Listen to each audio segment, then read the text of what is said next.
আমি বিচারপতির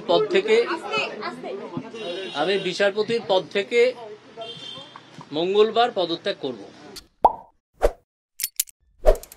নমস্কার বন্ধুরা, আপনারা দেখছেন পারফেক্ট পলিটিক্স, সাদা বাংলায় রাজনীতির কথা।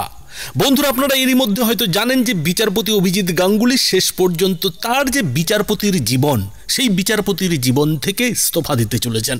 আগামী সোমবার তিনি শেষবারের মতো বিচারপতি হিসাবে আদালতে যাবেন এবং আদালতে গিয়ে কোনো কাজ তিনি করবেন না। শুধুমাত্র তার যেসব দায়িত্ব, যেসব মামলা তার কাছে ছিল, লিস্ট হয়েছিল, সেই লিস্টটাকে তিনি বাতিল করবেন, সেই লিস্টটাকে তিনি অন্যদের হাতে তুলে দেবেন এবং তারপরেই তিনি কিন্তু একেবারে সরাসরি রাষ্ট্রপতি এবং সুপ্রিম কোর্টের প্রধান বিচারপতির পাশাপাশি কলকাতা হাইকোর্টের প্রধান বিচারপতিকেও তার যে ইস্তফাপত্র, সেই ইস্তফাপত্র পাঠিয়ে দেবেন এবং সেই ইস্তফাপত্র পাঠানোর পর মঙ্গলবার তিনি মিডিয়ার মুখোমুখি হবেন এবং মিডিয়ার মুখোমুখি হয়ে জানাবেন যে তিনি কোন দলে যোগ দিতে চলেছেন, বিজেপি নাকি সিপিএম নাকি কংগ্রেস।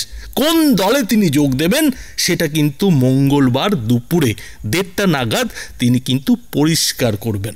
এখন প্রশ্ন হচ্ছে যে বিচারপতি অভিজিৎ গাঙ্গুলির এই যে আচমকা সিদ্ধান্ত, অর্থাৎ বিচারপতি হিসেবে একেবারে ইস্তফা দিয়ে দেওয়া, আর এমন সময় ইস্তফা দিয়ে দেওয়া, সেই সময়টাকে ঘিরে কিন্তু যথারীতি রহস্য দানা বাঁধছে।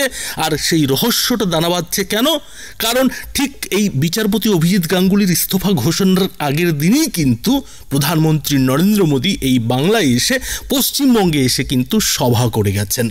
আর সেই সভার পরেই যেটা বিচারপতি অভিজিৎ গাঙ্গুলি জানালেন যে তিনি তার বিচারপতির জীবনকে বাই বাই টাটা করছেন।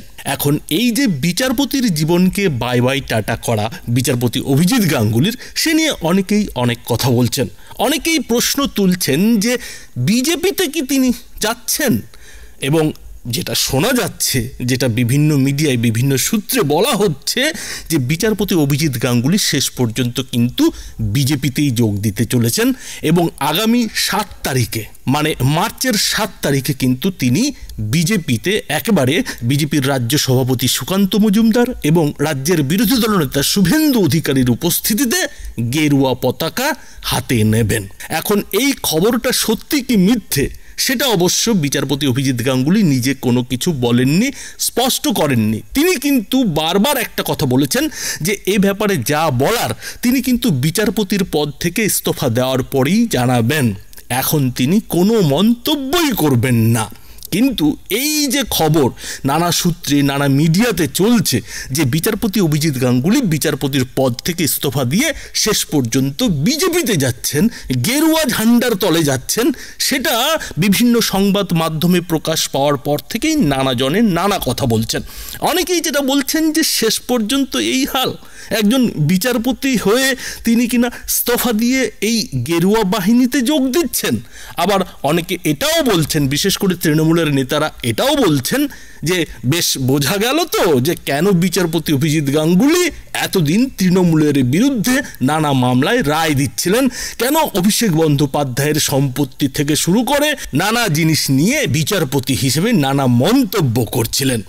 অর্থাৎ বিচারপতি অভিজিৎ গাঙ্গুলির এই যে ইস্তফা, এই ইস্তফা নিয়ে মানুষ যেমন নানা মন্তব্য করছে, একই সঙ্গে তৃণমূলের নেতারা কিন্তু বিচারপতি অভিজিৎ গাঙ্গুলিকে এরই মধ্যে আক্রমণ শানানো শুরু করে দিয়েছে। এখন তৃণমূলের এই যে আক্রমণ শানানো, এর পেছনে যেটা বড় কারণ সেটা হচ্ছে তৃণমূলের কোথাও যেন একটা ভয় ধরে গেছে। তৃণমূল কিন্তু কোথাও একটা ভয় পাচ্ছে যে বিচারপতি অভিজিৎ গাঙ্গুলির মতো একজন ব্যক্তি যদি বিজেপিতে চলে যান, তাহলে এই রাজ্যে বিজেপির শক্তি কিন্তু আরো অনেকটাই বেড়ে যাবে। অন্যদিকে মানুষ এই বিচারপতি অভিজিৎ গাঙ্গুলির এত তাড়াতাড়ি বিচারপতি হিসেবে ইস্তফা দিয়ে দেওয়াটাকেও মেনে নিতে পারছেন না।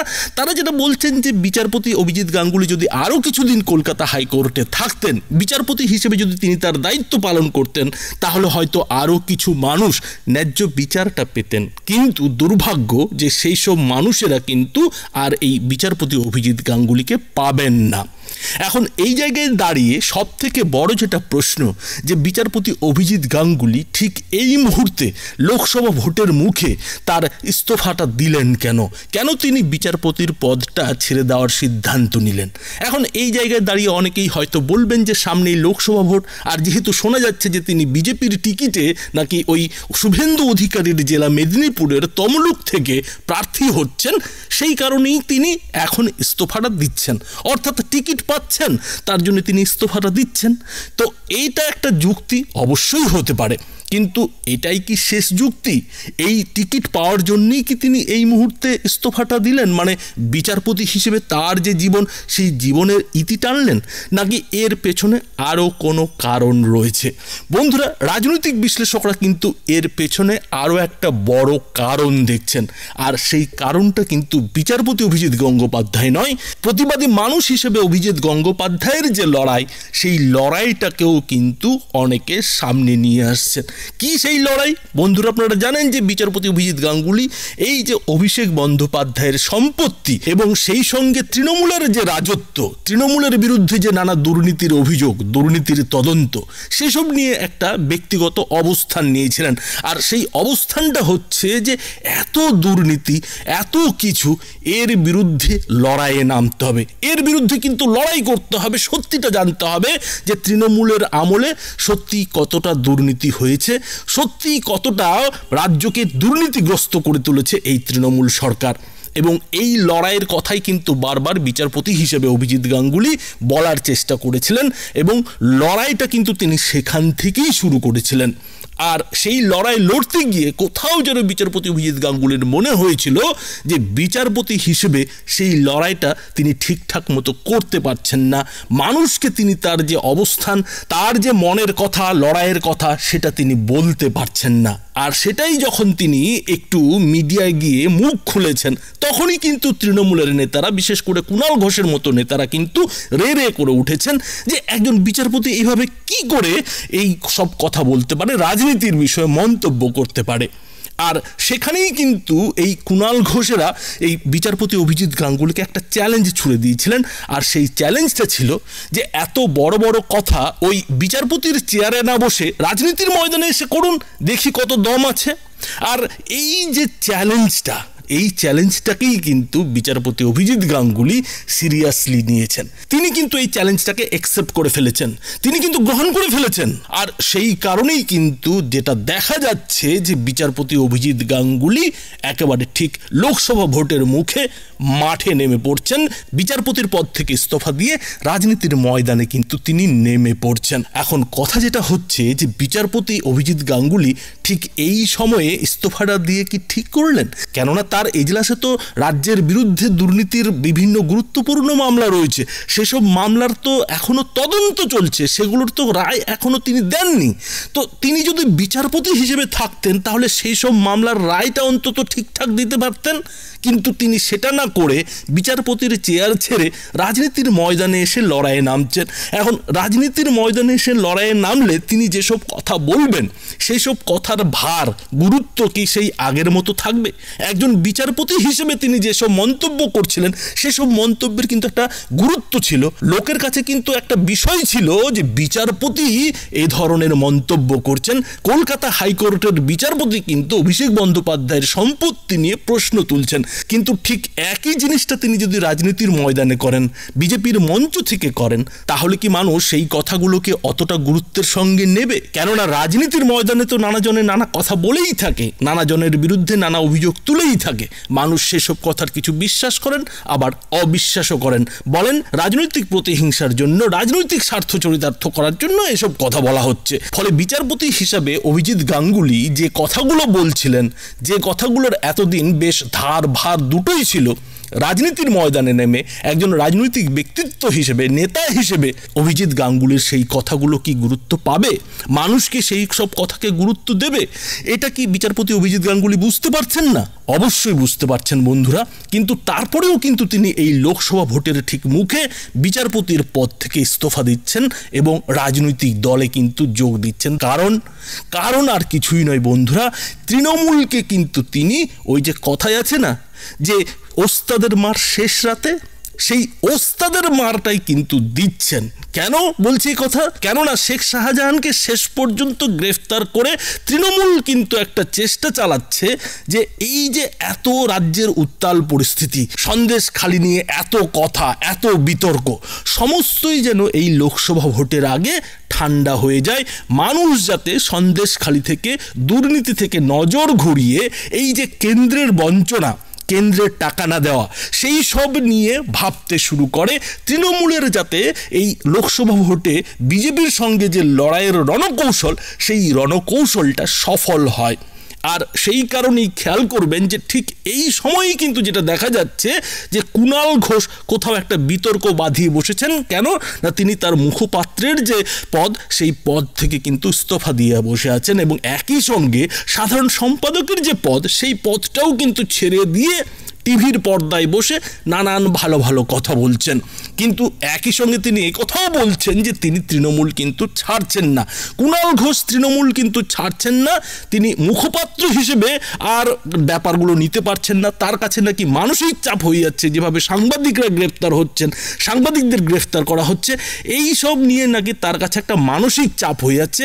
সুদীপ বন্দ্যোপাধ্যায়কে নিয়ে যা বলার সে তো তিনি বলেছেনই, কিন্তু তার মানসিক চাপটা নাকি এই সাংবাদিকদের যে গ্রেফতার করা রাজ্য সরকারের, রাজ্য পুলিশের, সেই সব নিয়ে, মানে মানুষ যেটাকে একেবারে ভালো চোখে দেখছে না, সেইটাকে ইস্যু বানিয়ে কিন্তু কুণাল ঘোষ তার যে মুখপাত্রের পদ, সেই মুখপাত্রের পদ থেকে ইস্তফা দিয়ে বসে আছেন। এবং কোথাও যেন মানুষের মনের মধ্যে যে ক্ষোভ, সাংবাদিকদের গ্রেফতারি থেকে শুরু করে সন্দেশখালি সমস্ত বিষয় নিয়ে, সেই ক্ষোভটারই কথা যেন কুণাল ঘোষ তার যে এই মুখপাত্র থেকে ইস্তফা দেওয়া, সাধারণ সম্পাদকের পদ থেকে ইস্তফা দেওয়া, সেই ইস্তফা দেওয়ার মধ্যে মিডিয়ায় এসে বকবক করছেন, মানুষকে কিন্তু বলার চেষ্টা করছেন যে না, তৃণমূলের মধ্যেও এমন মানুষ রয়েছে, অভিষেক বন্দ্যোপাধ্যায়ের এমন মানুষ রয়েছে যারা এই ব্যাপারগুলোকে ভালো চোখে দেখছেন না।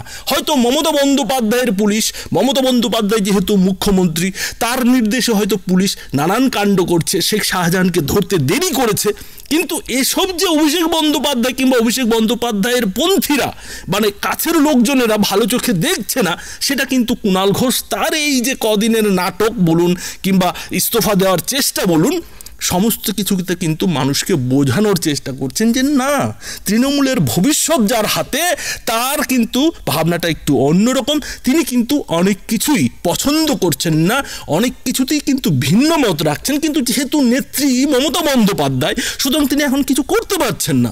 কিন্তু মনটা রয়েছে মানুষের হয়ে, মানুষের স্বার্থে কথা বলার যে জায়গাটা, সেটা কিন্তু এই কুণাল ঘোষ বলার চেষ্টা করছেন। অর্থাৎ কোথাও যে মানুষের ক্ষোভ দানা বেঁধেছে, সেইটাকে দূর করার চেষ্টা করছেন। এবং মিডিয়ার নজরটা কিন্তু সন্দেশখালি থেকে ঘুরিয়ে, দুর্নীতির ব্যাপারগুলো থেকে ঘুরিয়ে, তৃণমূলের মধ্যে যে কোথাও একটা আত্মসমালোচনা চলছে, সেটা বলার চেষ্টা করছেন এই কুণাল ঘোষ তার এই যে ইস্তফা, সেই ইস্তফা দেওয়ার মধ্যে দিয়ে। আর ঠিক তখনই কিন্তু দেখা গেল যে বিচারপতি অভিজিৎ গাঙ্গুলিও একটা বড় খবর নিয়ে এলেন। আর সেই খবরটা হচ্ছে যে তিনিও ইস্তফা দিচ্ছেন। আর তিনি কোথা থেকে ইস্তফা দিচ্ছেন না, বিচারপতির পদ থেকে ইস্তফা দিচ্ছেন। অর্থাৎ কুণাল ঘোষ এতক্ষণ মাঠে যে দাপাদাপিটা করছিল, মাঠে যে বলটা নিয়ে বেশ ড্রিবল করে দর্শকদের মন জয় করার চেষ্টা করছিল, তখন কিন্তু যেটা দেখা গেল যে বিচারপতি অভিজিৎ গাঙ্গুলিও একেবারে ব্যাট হাতে নিয়ে মাঠে নেমে গেলেন এবং নেমেই কিন্তু ছক্কাটা কষিয়ে দিলেন। এখন এই যে মিডিয়ার ক্যামেরা, সেটা কিন্তু কুণাল ঘোষ থেকে সরে গিয়ে বিচারপতি অভিজিৎ গাঙ্গুলির দিকে চলে গেল। এবং এই যে তৃণমূলের একটা সমস্ত কিছু ঠিক করার চেষ্টা, খেয়াল করুন মমতা বন্দ্যোপাধ্যায়ের নরেন্দ্র মোদীকে বিমানবন্দরে গিয়ে স্বাগত জানানোর চেষ্টা, সমস্ত কিছু মিলিয়ে মানুষের নজর ঘোরানোর কথা বলুন কিংবা এই বাংলার রাজনৈতিক পরিস্থিতি স্বাভাবিক করার চেষ্টাই বলুন, যে চেষ্টাটা তৃণমূল করছিল, সেই চেষ্টাটাতে কোথাও যেন একটা বড়সড় হাতুড়ি মেরে দিলেন এই বিচারপতি অভিজিৎ গঙ্গোপাধ্যায়। তার যে ইস্তফার খবর, সেই ইস্তফার খবরের মাধ্যমে, এবং তিনি যদি সত্যি সত্যি বিজেপিতে যোগ দেন, তাহলে তো বলতেই হয় যে তৃণমূলের কিন্তু মরার উপরে খাড়ার ঘাটা কিন্তু এদিন বিচারপতি অভিজিৎ গাঙ্গুলি দিয়ে দিলেন। আর সেই কারণেই কিন্তু বিচারপতি এমন একটা সময়কে বেছে নিলেন, যে সময়টা তৃণমূলের জন্য, ওই যে বললাম যে ওস্তাদের মার শেষ রাতে, শেষ রাতে শেষ বেলাতে কিন্তু তিনি তৃণমূলকে এই মারটা দিলেন। এই একই জিনিসটা যদি বিচারপতি অভিজিৎ গাঙ্গুলি লোকসভা ভোটের ফল প্রকাশের পর করতেন, তাহলে কিন্তু এই যে তৃণমূলের যে চেষ্টা অনেকটা পরিস্থিতি স্বাভাবিক করার, মানুষের মন টানার, মানুষের মন জয় করার, সেই চেষ্টাটা হয়তো অনেকটাই সফল হতো। এবং বিচারপতি অভিজিৎ গাঙ্গুলি এই ভোটের আগে আর বিচারপতি হিসেবে কি রায় দিতেন সে তদন্তই তো এখনো চলছে। ফলে বিচারপতি বেশ বুঝতে পারছিলেন যে বিচারপতি হিসেবে তিনি যে কাজটা করতে পারছিলেন না, সেটা কিন্তু তিনি একজন রাজনেতা হিসেবে, সাধারণ মানুষ হিসেবে করতে পারবেন। আর সেটার একেবারে সঠিক সময় কিন্তু হলো এই লোকসভা ভোটের ঠিক আগে, আর সেটাই কিন্তু তিনি করলেন। ফলে বন্ধুরা বুঝতেই পারছেন যে বিচারপতি অভিজিৎ গাঙ্গুলির এই যে বিচারপতির পদ থেকে ইস্তফা দেওয়ার সিদ্ধান্ত, সেটা কিন্তু বেশ অঙ্ক কষেই। বন্ধুরা, এই বিষয়ে আপনাদের মতামত কি তা অবশ্যই এই ভিডিওটির নিচে কমেন্ট বক্সে লিখে জানাবেন। ধন্যবাদ।